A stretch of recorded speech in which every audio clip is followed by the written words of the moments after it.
President Mnangagwa sacked Owen Ncube as State Security Minister on Monday as ZANU-PF continues to feel the tremors from its divisive provincial elections concluded 2 weeks ago. Acting Chief Cabinet Secretary George Chirampa said Ncube was removed for conduct inappropriate for a minister of government, but gave no further details. Government sources told ZimLive that Ncube was given the boot for instigating post-election violence in Midlands Province and causing disharmony in ZANU-PF. Ncube was meeting Central Intelligence Organization directors when he was handed a letter terminating him, government sources said. Known as Mnangagwa's enforcer, his appointment as State Security Minister in September 2018 was heavily criticized.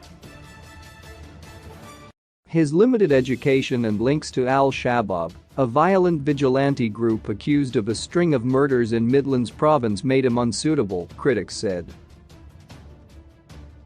In a development pregnant with irony, Ncube's penchant for violence, which appeared to have landed him the job in the first place, appears responsible for his surprise demotion.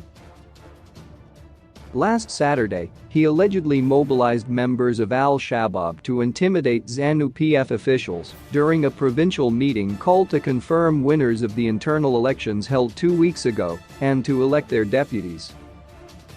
2 minibuses reportedly disgorged dozens of youths armed with machetes who were menacingly milling outside the ZANU-PF Winery Conference Center in Gweru, ready to attack Ncube's opponents.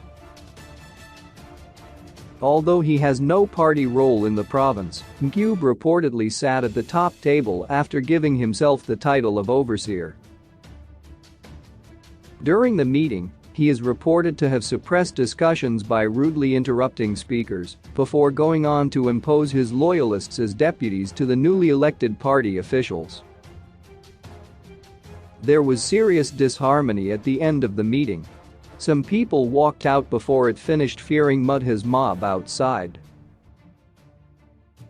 Word was sent to Mnangagwa about what happened, and he was warned that the party would lose dismally in elections next year if Mudha is not contained and stopped from his destabilizing actions, a ZANU-PF official who attended the meeting said. Ncube was unhappy after he was forced to withdraw from the race to become ZANU-PF's Midlands chairman in favor of Larry Mavima, a compromise candidate imposed by Mnangagwa in what was dubbed guided democracy. Ncube had been due to battle the outgoing chairman Daniel Mackenzie Ncube in an acrimonious race before Mnangagwa stepped in and imposed Mavima. As State Security Minister, Ncube ordered a 3-day internet shutdown in January 2019 during nationwide protests against steep fuel price increases.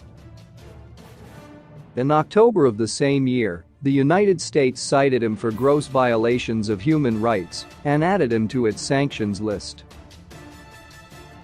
In his role as the Minister of National Security, Ncube, with the support of other Zimbabwean government officials, ordered the Zimbabwean security services to identify, abduct, and mistreat individuals assessed to be supporters of a Zimbabwean opposition group, the U.S. State Department said. In addition, while in his position, the government of Zimbabwe has at times used so-called ferret teams to abduct and beat individuals deemed to be a threat to the ruling Zimbabwe African National Union Patriotic Front. Ncube is being designated for being responsible for, or participating in, human rights abuses related to political repression in Zimbabwe. Ncube is the 5th minister to be sacked by Mnangagwa after Priska Mupfumira, Fortune Chasi, Energy Mutoti and Obadiah Moyo.